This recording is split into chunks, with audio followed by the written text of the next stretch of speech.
Kia ora koutou katoa. Welcome to The Hoon, where co-host Peter Bale and I go around the week's news in geopolitics and Aotearoa's political economy with a whole bunch of experts, academics and politicians, all to understand our worlds better and have some fun.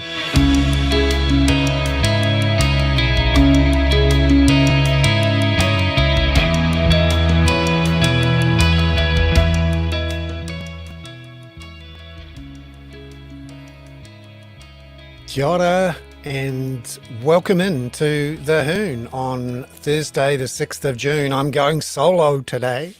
No Peter Bale, who's travelling this evening. So I'm going to be hosting The Hoon by myself, and I'll get a chance to do my soliloquies uninterrupted.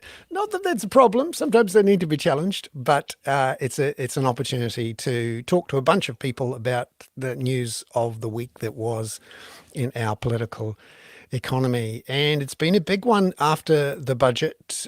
Budget is always a strange thing where the government, in a way, has the control of the agenda for the first day or two, because it's the one that puts the huge amounts of information and material out there. It frames the way that it's presented, and at least in the first day or two, there's a lot of smoke and noise, and everyone looking at each other, going, "What just happened?" And there's one or two people who are well dressed in the middle, standing on a lectern, saying, "This is great," and then there's another people on a similar lectern a few meters away, saying, "This is bad," and the rest of us looking through the details and the rubble to go, "What actually just happened?" And what we found was, for the government, unfortunately, a bunch of broken promises. In particular, the one that's really gotten the attention this week is the government's inexplicable decision to not go forward with its promise for 13 new cancer treatments by July 1. This was a very specific election promise. It was priced at $280 million. And the government went through the budget and simply said nothing, until it emerged in the day or two afterwards that they had made a decision not to fund those drugs in this current budget and to try and find the money for later. When the backlash came, and it was a doozy, we saw a joint letter from 15 cancer charities and specialist organisations. So we're talking non-political, very well connected in the community, and speaking with authorities saying, "Hey, you promised us cancer treatments to extend the lives of our members and our supporters, and you didn't do it. And those people will die because you didn't deliver this promise on time." And you could see the shock and the dawning realisation on the faces of Christopher Luxon and on the face of Nicola Willis over the next few days in interviews, as they realised the scale of the mistake. And both Willis and Luxon have said, we're working on it urgently. We'll have something for you before Christmas. This hasn't quietened the audience. And just this morning, there's been another open joint letter from the blood cancer community, 8 organisations saying, "Hey, in all the kerfuffle in the last couple of days, you said you were going to fund treatments for blood cancers as well, and you haven't followed up on that." So the government is in a real pickle here, and not to mention, of course, the people who aren't getting their drugs. It just goes to reinforce the issues we've had over the last 20 to 30 years with a desperate attempt to keep a lid on the size of government at or below 30% of GDP, but to do it at the same time as promise free healthcare, or at least free tertiary healthcare, i.e. free hospital care, free education, although that, of course, has been whittled away with various fees and charges on tertiary education, and of course the expansion into early childhood education, but again with fees and charges and some subsidies. And of course all the other things that government does, including social welfare, public transport, various pieces of infrastructure. And this attempt to keep the size of government at or below 30% of GDP has faced enormous pressures in health in particular. And that's because it's just the way that health is. It grows faster than the rest of the economy. That's because of an aging population and because the drugs companies and the medical device companies keep finding brilliant brand new ways to cure us. And of course, whenever they do, it costs a lot of money. Now, some things have been done, the invention of Pharmac, for example, to try and keep a lid on those costs. And some of that has been quite successful. Pharmac, broadly, you would argue, from a fiscal point of view, has been a very successful exercise. It gave the government a single buying authority, which was able to exercise some pushback power against the big drug companies. And for a long time, it served us well. But the costs just keep coming. And we saw in this budget actually a $1.4 billion increase in the budget for Pharmac, but that was just to stand still. It wasn't to fund these extra treatments. And so the government has been, firstly, they blamed Labor and said, oh, we had no idea, it was a fiscal cliff. Well, that's just wrong. Anyone who read through the Treasury documents before the election and Labor's own promises and its manifesto could see there was a bow wave of funding that would have to come to fund Pharmac of around about $1.4 billion. And that has caused all sorts of grief for the government.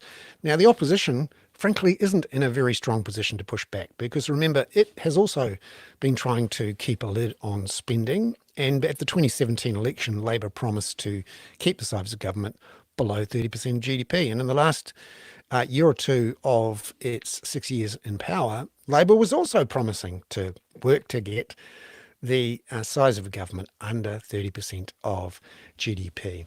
So that's been the big event in the local political economy this week, which we've been trying to cover, along with plenty of climate news. On the political front, in Aotearoa, New Zealand, we've seen Simeon Brown follow up on his killing of the clean car discount scheme with the so-called ute tax being repealed, and we've learnt today that he's pushing to water down the clean car emissions standards with the cheering on of the likes of Toyota and Ford.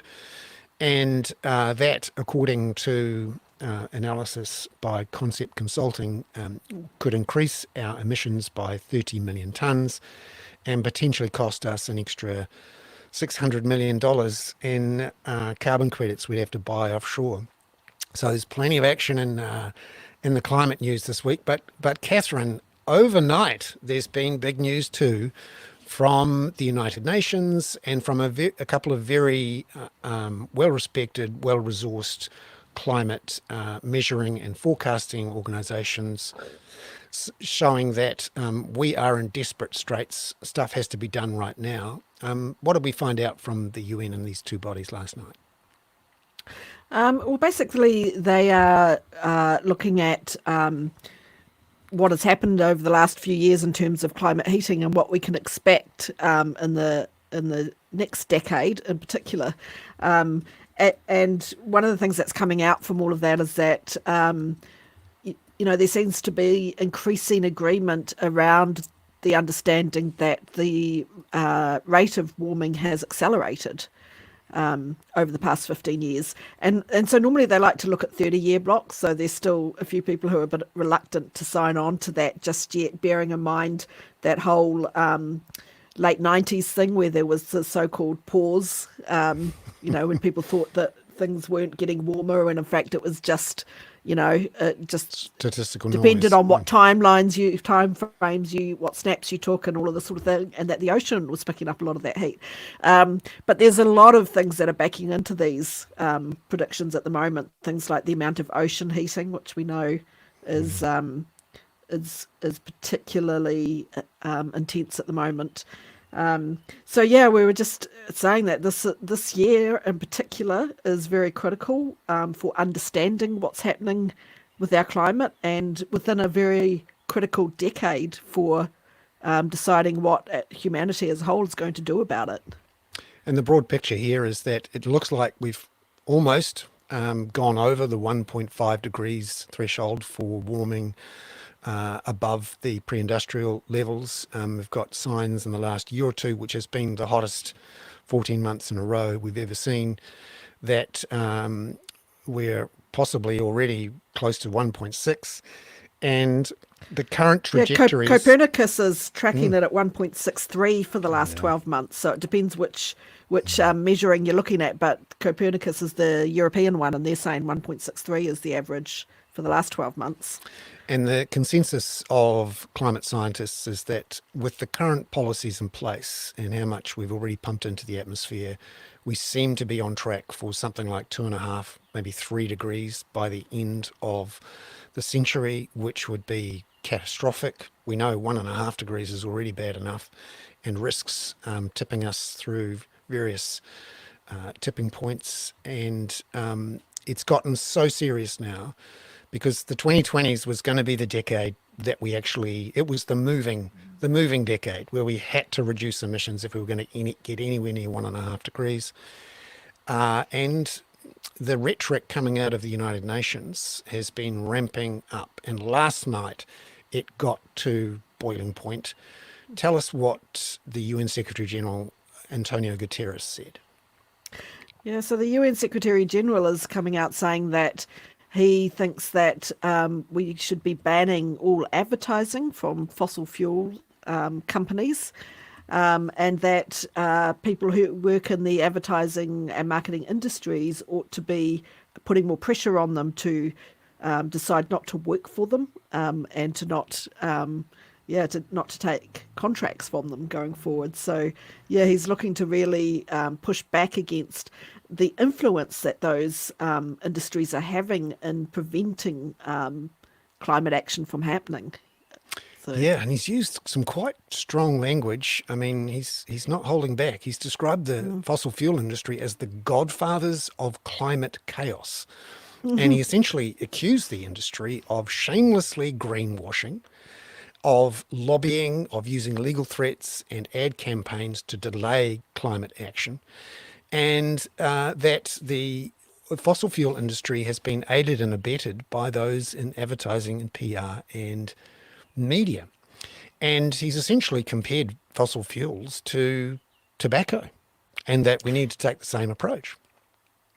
yeah, I mean, I think it's interesting. I mean, they're two quite different industries in the sense that fossil fuels we still very much use and need to run the system. It underlies a lot of the the energy that which is very highly correlated to GDP output. So it's not like we can just stop using it altogether tomorrow and everything would be okay. It would have impacts across agriculture and so on and so forth. So it is a different kind of industry. And one of the things that occurs to me in terms of when a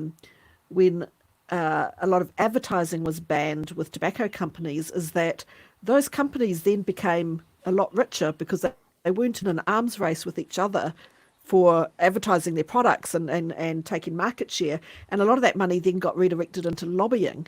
And that is exactly the place where we don't want fossil fuel money to be funneled. Yeah, and sometimes you have to be a little careful what you wish for. There are a lot of probably better ways, I think, to tackle the influence of fossil fuels in our system, but where the influence I think is most pervasive and most dangerous is not in their advertising but in their lobbying, and I think that's the place where we really need to be trying to prevent them from having so much influence. But of course that's very difficult because the political players the politicians who you want to create the kind of rules that would prevent that kind of lobbying are the ones benefiting from it at the moment. Yeah, and New Zealand is particularly vulnerable because our laws on, for example, revolving door policies, where regulators jump straight out of government into the private sector and vice versa, where the rules on declarations of campaign funding are, as we've seen with New Zealand First before the last election, able to be surmounted and got around. And we've seen the apparent success of this strategy in Aotearoa, New Zealand. The fossil fuel industry has been a big funder of the Atlas Network, which is a network of libertarian style campaign groups around the world, where actually New Zealand organisations have had a significant role. And I'm talking here about the Taxpayers Union and the various offshoots from ACT. ACT now, of course, has a Prime Minister. At the Yeah, moment, right. this week, David Seymour is the Prime Minister because both Winston Peters and Christopher Luxon are overseas. And there's a couple of the ACT ministers and senior figures who've worked for various lobby groups that have been funded by fossil fuels. And of course, the fast track approvals bill, which is being rushed through, is It's written a, it's a, yeah, it's a written as a giveaway for. manifesto to do as Mm, much fossil fuel development and minerals development, extractive development as fast as possible, with at least as least complaints as possible. And just to give you a sense mm, of how this works, I mentioned when you first came on, Catherine, that Simeon Brown on last Friday rushed through legislation in the House under urgency to give himself the power to change the emissions standards for cars. Now, when Labor was in power, these standards were toughened so that importers of cars had to make sure that their average emissions per kilometre for the cars they imported was dropping. This is a particular problem for Ford and for Toyota because most of the cars they sell are double cab utes, which are mm. heavier and have bigger engines than in previous times. Now, you can make up some of the gap with improved efficiency, but the sheer weight of these things and the scale of their emissions means that Ford and Toyota had a problem. So they lobbied to water down these rules, and it looks like it's going to be Yeah. effective. And unfortunately, Interestingly, those emission standards, they're a really key lever for reducing transport emissions. But the other interesting thing is if you look at Australia, their emission standards are different for utes and vans, I believe, than they are for cars. And they've allowed higher or lower emission standards for those bigger vehicles than they do for smaller vehicles, which in some ways can push people towards into those bigger vehicles where the emission standards are lower. So those fossil fuel, the car companies and the fossil fuel companies, they've had influence all over the place when it comes to emission standards. and the irony now is that China has tougher emission standards than we do for the cars that they make. And of course, now the share of cars that they are making and selling to themselves is much more aggressively in electric vehicles. And there's actually an opportunity we're missing here, which is that China's production of electric vehicles, of solar panels and of batteries at extremely cheap prices is ramping up now to an extent where it can't consume it all itself. It's going to have a surplus, and its instincts is to push that out to the rest of the world. Now, the rest of the world has particular geopolitical concerns around a withering of its own manufacturing base and fears that if there were to be a conflict, they wouldn't have a manufacturing base to flip into making weapons. And so they're pushing back and saying, right, we'll put tariffs on these imports of cheap Chinese cars, panels, and batteries. And that means, where is China going to export all this production? Because it's a production economy, it's not a consumption economy. Yeah. And we will never be in a position to, produce electric cars and panels and batteries at the same cost as China. And so that's going to be a really interesting question. New Zealand has an opportunity to effectively electrify itself with panels and batteries in cars that have been subsidized by the Chinese taxpayer and consumers. And because they can't sell it so easily to Europe and the United States because of tariffs that are being put in, we have the potential to, completely transform our fleet very fast and very cheaply if only we were to go all out to go electric. And at the As moment, long as our infrastructure, our electricity infrastructure, can keep up with those changes as well, because that's one of the other things when you look at around planned spaces around architecture, where we have a whole lot of apartment buildings, for instance, that can't have more than a couple of plug-in points for electric cars because they're not set up, to be able to do that, and the council hasn't required them to be. yeah, So, no, it's a tough challenge, but there's some opportunities there in that connection with sure. China. Catherine, Yeah. thank you so much for coming onto the show to talk about climate. Catherine Dyer is our climate correspondent at the Kaka, and I'd Nice like to to see you. welcome in now Professor Robert Patman from the Hi, University of Catherine. Otago, who is beaming in from the crisp Lake Hawea, I understand. That's correct. Yes. Yeah, well, great to see you, Robert. Peter is away at the moment traveling, and I think we've just lost Robert. I'm sure he will make his way back in. I will just send him a message,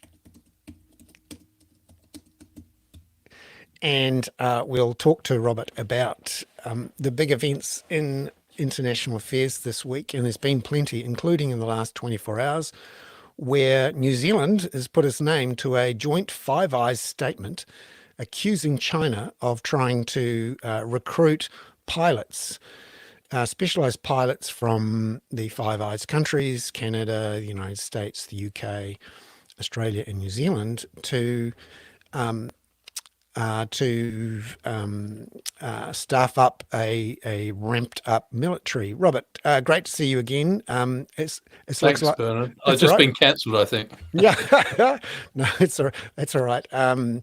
It's great to have you back. And Thank you. I was just talking with the audience about the news overnight that Five Eyes, with New Zealand's name attached very clearly to this document, have come out and accused China of poaching pilots from the Five Eyes countries to staff up its air force. And this is at a time when, in just a few weeks after China's ambassador to New Zealand has basically said, hey guys, you're getting close to the edge of really making us grumpy. And, for New Zealand to be regularly lending its name to these Five Eyes missives, I wonder what your thoughts are on that statement. Well, firstly, it's a long cry from when Jerry Brownlee was invited to meet with the Chinese army in 2015, and part of an agreement between the two militaries. I think New Zealand now is joining clearly the rest of the Five Eyes in expressing concern that the PLA are actually recruiting via private agencies Western or pilots that have good experience with Western aviation, and clearly they're concerned that this is part of the modernization of the Chinese military, and I think they're cautioning Western pilots about going into the Chinese military via these private agencies. And just another one of these stories where New Zealand is lined up on the side of the AUKUS partners in talking tough at China. We've seen this week with action around India, but also Turkey, that with the potential loss, or at least the diminution of the power of Narendra Modi. And remember, he was joining up to this Indo-Pacific pushback at China, and news that Turkey wants to join the BRICS. That the United States' power to say we're the good guys on the block is not quite as strong as it used to be. So something for us to think about.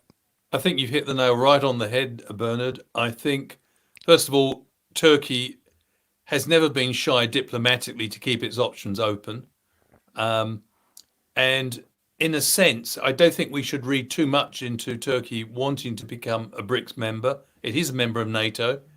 and that's raising concerns. But on the other hand, the US and its Western allies can't have it both ways. They gave unconditional support to Israel in its military onslaught in Gaza and effectively presided over the destruction of international law there, or at least contributed to it, which is why the West basically forms alliances to uphold the rules-based international order. So, in a sense, I think Turkey is expressing its displeasure and what it sees as a lack of American leadership in the Middle East. I think Turkey has been quite candid about this. It said that America is not acting like a superpower in the Middle East. It's a partisan player which is siding with one side and showing indifference to the suffering of the Palestinians in Gaza. So, I think this is another move by a middle power, Turkey, to enhance its leverage on the international stage. It's not going to side with what it sees as the United States, whose global reputation has taken a huge hit in Gaza. I'm not sure it's really registered with the Biden administration as much as it should. In many respects, Gaza has been an even worse disaster than the illegal invasion of Iraq in 2003. So they're going to have to live with that for decades. And Turkey's move may be a symptom of, I think, America's declining pull amongst many countries in the world, not least other liberal democracies.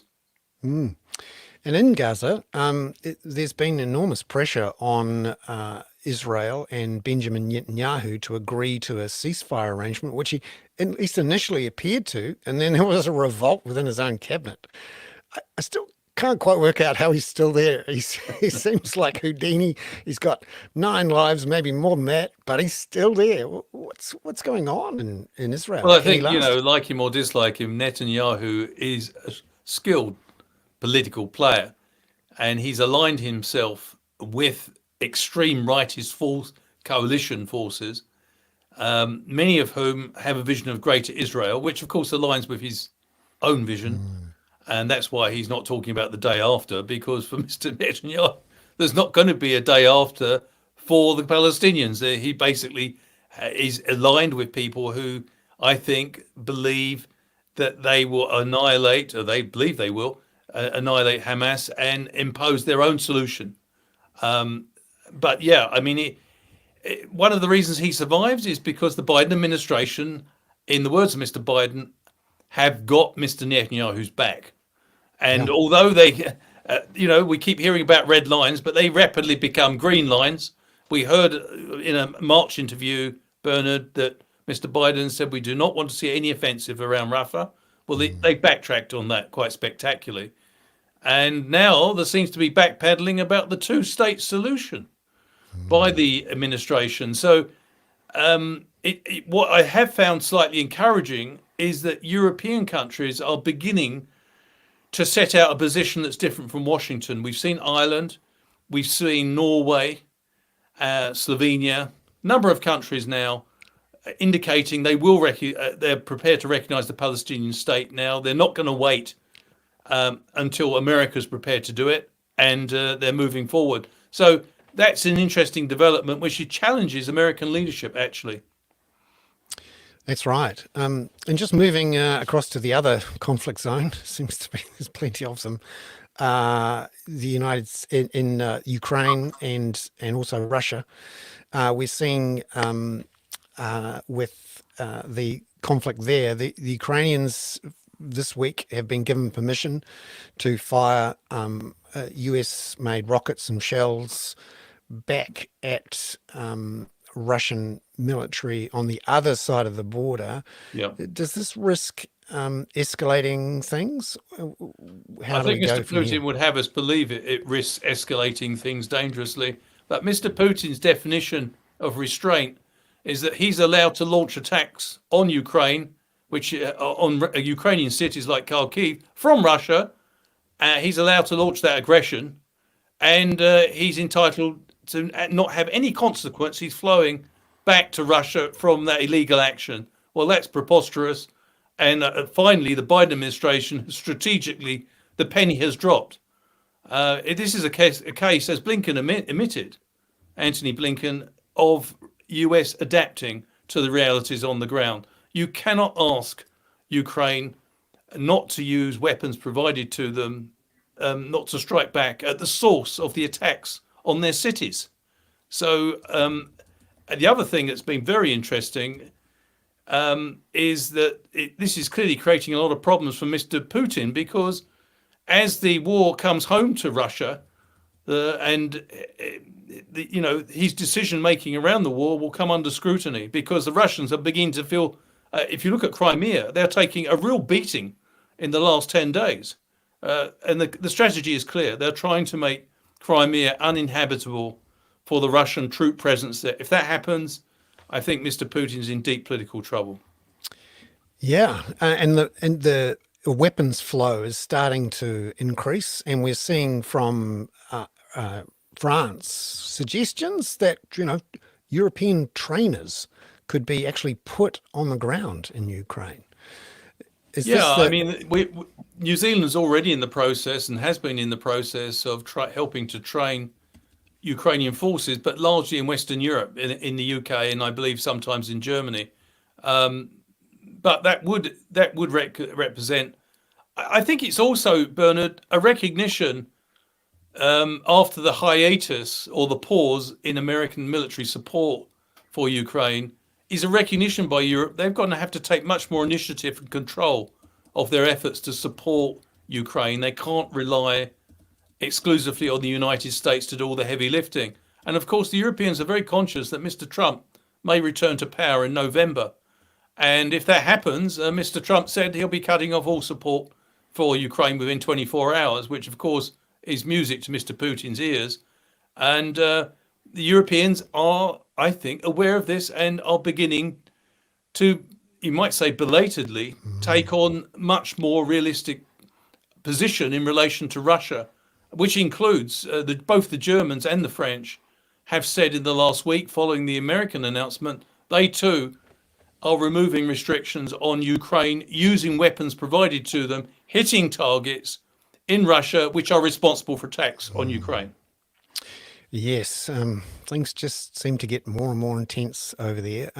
Robert, thank you so much for coming onto the show. you. It's been lovely to have you on, and we'll let you Thanks, back Bernard. to your break there.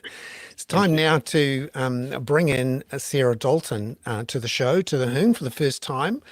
Sarah is the Executive Director at the Association of Salaried Medical Specialists. Sarah, wonderful to have you on the show. Lovely to see you. Kia ora, Bernard. How are you? Very good, thanks. It's been a heck of a week in our economy, our politics, in the wake of the budget, and an awful lot of debate and discussion, and maybe a dawning realization about the state of our health system. It's been in trouble for a long time, and but it's really over this winter, I think, where with so many staff having left, that you've had the sinking lid on funding. And now this week, I think there's been an escalation of concern because of the breaking of this promise on the cancer treatment drugs. As someone who's really on the ground day in, day out, looking at the issues for those in the hospital system, can you tell us, what the state of the system is at the moment in terms of stress, in terms of funding levels, where it should be, those sorts of things? Yeah, so just today I was contacted by a cardiology service in a regional hospital. I won't name it, but this pretty much covers what things are like. So last time they had a service size which establishes how many senior doctors they should have, which are our members, they're specialists. It was determined they needed 6. They've currently got 3.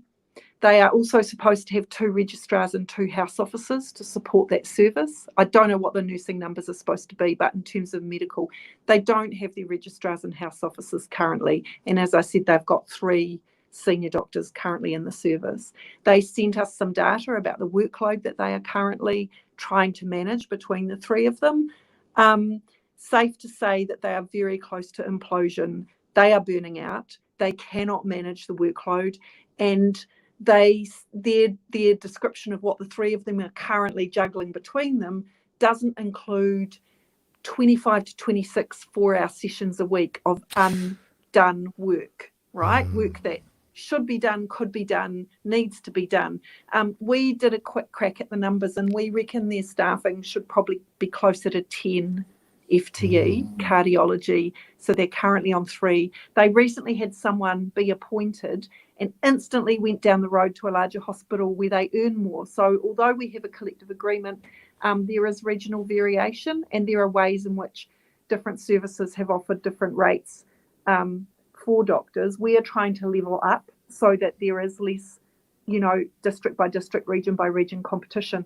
So, that is a tiny snapshot of the reality of day in, day out. And there will be, if there are doctors out there that have the time to listen to your podcast, they will be nodding, they will be recognising it.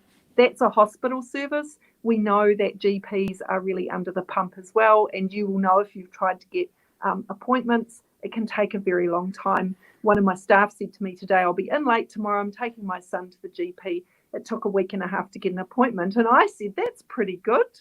I thought that wasn't too bad.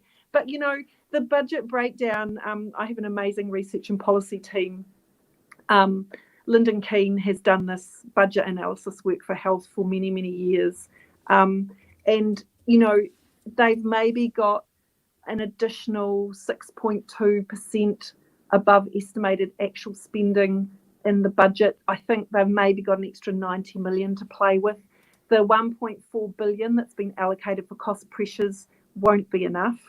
They're just really big, bad numbers. They're hard for people to wrap their heads around. I guess from our point of view as the union for senior doctors and dentists, there is nothing at all targeting workforce in there, except this, we're going to increase medical places by 25. The original undertaking was 50. And, that is a very long-term scenario. You're talking maybe 18 years for those people to become specialists if they go all the way through, maybe a little bit less if they choose a GP pathway, but you're still talking at least 10 to 12 years for those extra students to emerge. I'm interested in this idea that systems can be quite resilient under pressure for a long time. Ernest Hemingway had this phrase about how organizations often go bankrupt very, very, very slowly and then suddenly.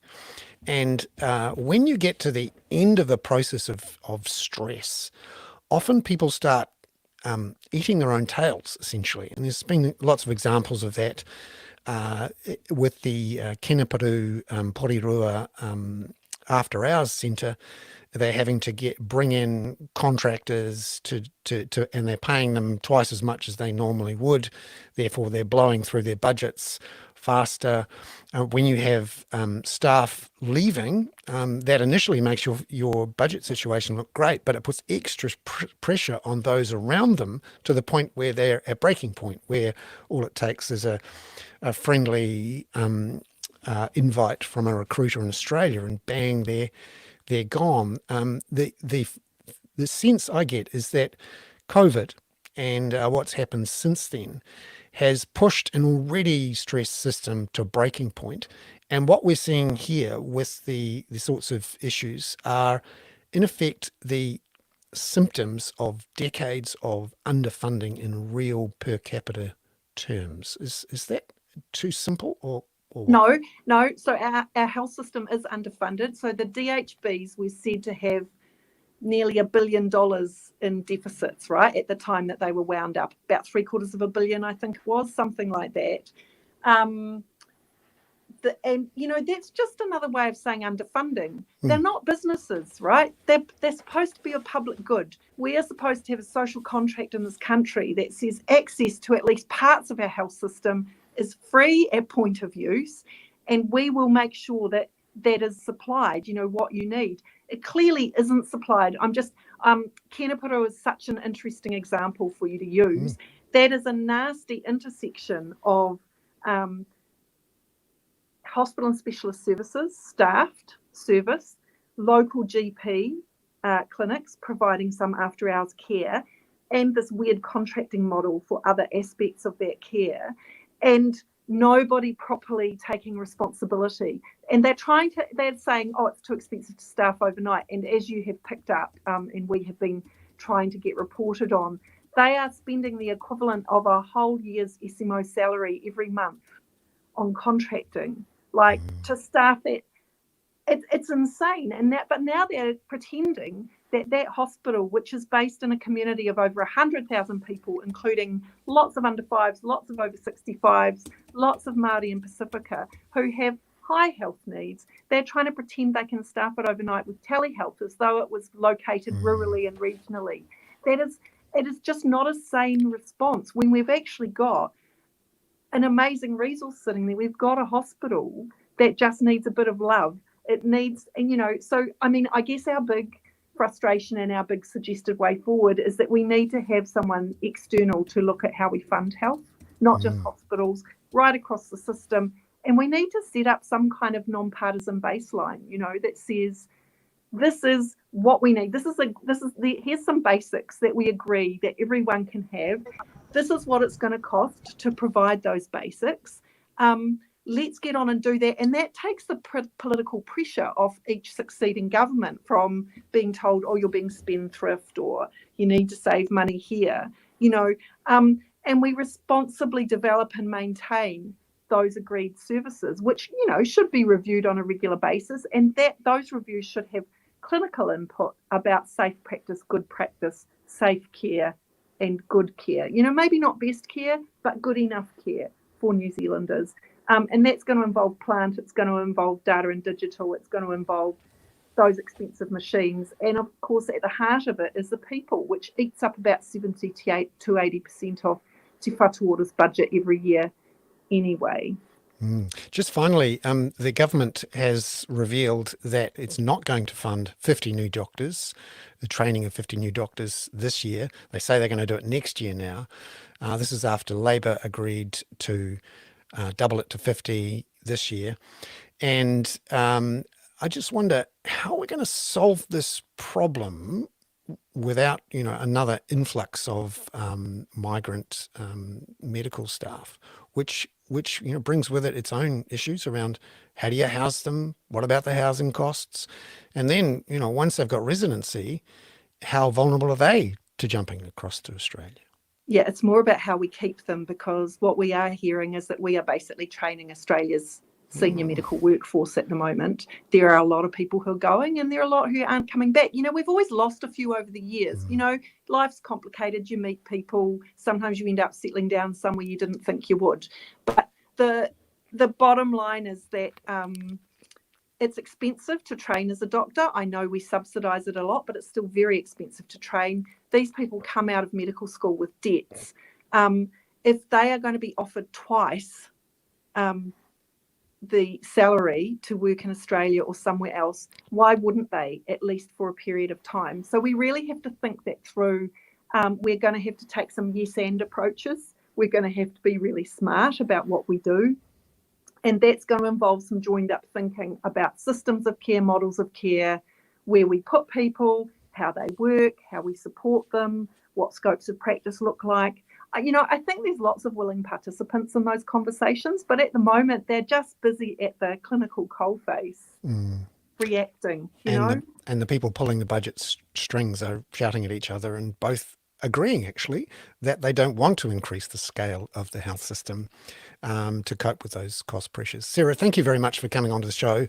Sarah Dalton, the Executive Director of the Association of Salaried Medical Specialists. Great to have you on, and I hope we can have you on again soon. Thanks, Bernard. Cheers. Really appreciate the opportunity. It's great. And we'd like to welcome Julie Scott, who is the CEO of the Queenstown Lakes Community Housing Trust. Julie, lovely to see you. Lovely to be here. Long-time listener, first-time caller, Bernard. That's great. It's amazing. We're always stumbling across people who are actually been watching the Hoon, and then we bring them on because often we have an incredibly a brilliant group of listeners who are doing lots of interesting things. Fantastic to see you. And Queenstown and housing is right at the crucible of many of our stresses in our political economy. If there's one place in our country which has a massive housing shortage, which has all sorts of population pressures, not enough infrastructure, not enough social houses. It's Queenstown. So I was curious to learn from you about what you're seeing in terms of help with capital, help with income-related rent subsidies for community housing organisations, and the Queenstown Lakes Community Housing Trust is one of the bigger ones, to actually, take up the slack as Kāinga Ora is pulled back. Yeah, well, so to put it in context, we currently have around 1,250 eligible households on our waiting list as at today. So that's across the Queenstown and Wanaka areas. Now, probably only perhaps up to 5% of those households would actually qualify for social housing, or public housing as it was known, the income-related rent. So the rest of those households are actually in need of simply an affordable rental or assisted ownership model, which is actually our bread and butter, assisted ownership. That a previous government called it progressive home ownership. Unfortunately, out of the budget, what we have seen is great support for social housing, which we welcome in another 1,500 places, but there's no support there for other parts of the housing continuum, so affordable rentals, rent to buy, assisted ownership, which is a bit of a shame from our perspective. And what could be done around Queenstown to bring in more affordable housing that's maybe not social housing, but for those people who are, servicing the tourism economy and earning what would look like a normal wage, but because of the housing costs in Queenstown is a real problem. What could be done there? Is enough land being opened up? Are there enough skilled workers to build the homes? What are the sort of what are the infrastructures like to build that sort of home? Yeah, I think that's one of the big problems is that, yes, we do have a bit of land around us that could be used, but we don't currently have the infrastructure to support developing that land. And that's one of the big issues that our local council grapples with on a daily basis is there's all these developers wanting land opened up, and we've obviously got the fast track bill which is going to promote that, but where's the money going to come from to put in the infrastructure? That's the big question, and that's what we can't really get our heads around, and we don't have a clear view of where that's going to come from. But certainly we would love to see more build to rent type models out there. So, the likes of Simplicity Living, I'm constantly introducing people to local developers to them and trying to find a way to get them building down here, because we see that kind of product as complementary to our own model and what we do. Yeah, and the issue of public transport is a big one. People don't think of Queenstown as a public transport hub, but it's one of those places where just even a little bit of investment has made a huge difference in terms of reducing congestion in that main trunk, if you like, between Frankton and Queenstown. And what are the signs that the council and NZTA are working together to really improve, particularly bus services? No one's expecting rail tunnels or anything, but those bus services to help reduce congestion, because that's one of the other problems with Queenstown. Yeah, so I think Otago Regional Council is responsible for a lot of the transport, and it's another issue that we struggle with locally. We don't have a great public transport system, particularly in Wanaka. I don't think they have any public transport whatsoever. So, if you're going from A to B and you don't have your own vehicle or bike, then you're getting a taxi or an Uber or the like. There has been talk about a gondola going between Queenstown and Frankton, which would be pretty epic, but we've yet to see anything feasible come forward. But there's nothing to stop that sort of thing happening in the future. Yeah, it's time to come up with new ways, because just adding more roads, and there is a big chunk of investment going into new roads in Queenstown, but adding new roads is not going to cut it. So we shall see how that pans out. And just finally, Julie, what are you seeing in terms of how people are responding to this housing crisis locally? I'm talking about, the local ratepayers, voters, councillors, that sort of thing? Do you sense a change in approach to try to deal with a crisis which has been going for a while, but it's pretty intense now? Yeah, and I think it got very intense about 12 months ago. And because of that, out of that came a joint housing action plan, which is a collaboration between our own entity, local council, Ministry of Housing and Urban Development, and Otago Regional Council. And there were a number of strategies and objectives that came out of that, and it really was to address that issue. So there is a concern amongst the community about people sleeping in cars and, -5 degrees, and the local dock camping grounds, which have no facilities except toilets, are absolutely full of workers living there and living in tents and living in vehicles. So it's not a good situation, and we are trying to find solutions to it. Julie Scott, the CEO of the Queenstown Lakes Community Housing Trust. Thank you so much for being on the Hoon, and we look forward to having you back in the audience as well next week. Thanks, Bernard. Cheers. Thanks, Julie. Well, we also welcome in a new participant in the Hoon, someone from the advertising sector. Simon Lendrum is the Chief Executive Officer for the Commercial Communications Council. Simon, for our listeners, could you give us a sense of what the Comms Council does and who it represents and how big it is? Yeah, absolutely. Hi, Bernard. How are you?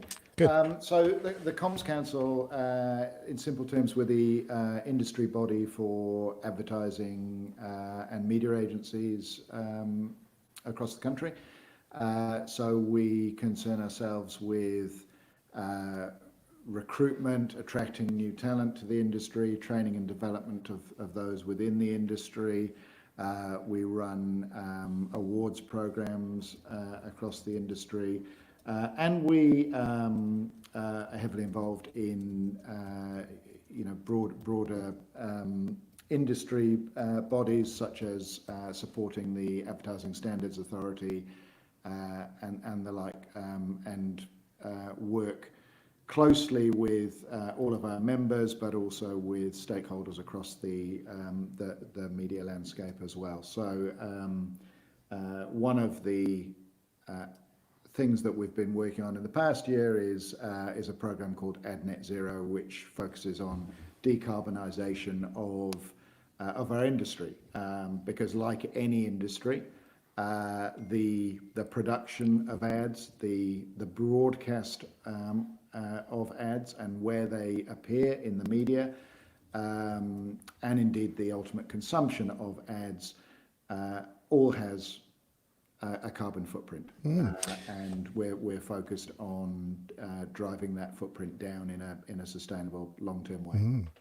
And the reason I was keen to bring you onto the show today, Simon, is that overnight the United Nations Secretary General Antonio Guterres came out and called for a ban on advertising by fossil fuel companies. And this follows on from a bunch of cities, and in particular, most recently, Edinburgh, its council banning out-of-home advertising by what they call carbon-heavy advertisers, which included fuel companies, but as well included airlines and cruise ships. What's your view, firstly, on the UN call for a ban on advertising from fossil fuel companies? Well, I mean, look, let's start by all agreeing that the climate crisis is very real, and solving it is vital, and we should be having dialogue and discussion about every possible solution to the problem. But moving relatively quickly from that to calling for bans on advertising, I believe, and of course you would say you would, that generally calls for bans on advertising are really calls for bans on product. It's the product that they really want to be non-existent. Advertising is an easy proxy for that. Now, I believe in self-regulation, and I believe that if a product is legal to sell or provide, then it should be legal to promote and advertise, and that's that's a sort of commercial capitalist view of the world. But But broadly, go on. But the bans on tobacco advertising and promotions seem to have had some impact on reducing consumption. Well, let's interrogate that comparison, Sure. because it's an oft compared category. So fundamentally, I think the starting point for that comparison is to interrogate the role of that product in society. So tobacco, as an ex-smoker, I can still happily assert that I don't think tobacco ever actually had any positive benefits to society. Whether we like it or not, fossil fuels currently play a fundamental role in our lives. They move us from A to B. They bring food to our tables. They drive almost every aspect of our lives. So calling for a ban on the product right now, in the absence of viable, sustainable alternatives, is, absolutely, morally right, that we want to avoid, catastrophic climate change, but it requires comprehensive action. And again, that's the second point of comparison with tobacco, is that the advertising ban on tobacco was not a panacea. The advertising ban came after or in conjunction with comprehensive other measures. So distribution was reduced, price was increased to dissuade people from consumption. Actual moments of consumption were removed from legal means and restricted. Wholesale public information programs were put in place to help those who were dependent on that product, to enable them to wean themselves off. Alternative products such as patches and nicotine gums, and long before vaping came along to muddy the waters, were made available to make the reality of shifting for those who were dependent on that product, to make that a reality. And eventually, as part of all of that, then once you've throttled the product, throttling the advertising, frankly, neither here nor there in the scheme of things. So when we talk about tackling the climate crisis and how do we wean ourselves off fossil fuels, ultimately it requires all of those actions to be taken at scale, and it requires governments to do more than talk. We talked about COVID being a public health crisis, and as a result we put enormous support into public information campaigns to communicate to New Zealanders what they needed to do to stay safe. And yet we talk about a climate crisis and there's no comparable efforts being demonstrated at scale, I would say. So